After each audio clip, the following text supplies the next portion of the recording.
रोवताटे नाम हमरे लेके अस्पताल में कहतारी सखी भेट कल कौनो हाल में।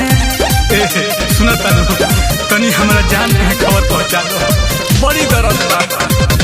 रोवताटे नाम हमार लेके अस्पताल में कहतारी सखी भेट कल कौनो हाल में। कइले दहिया तो सन हस पाए रह जाऊ नैहर के यारवा सीरियस पाए रह जाऊ नैहर के यारवा सीरियस पाए रह जाऊ।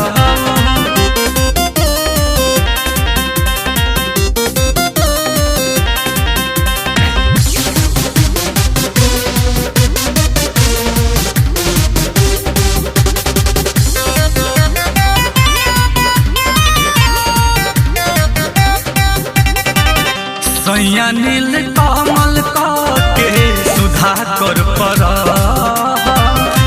एको बेर मिला दी फिर से कुछ न कह।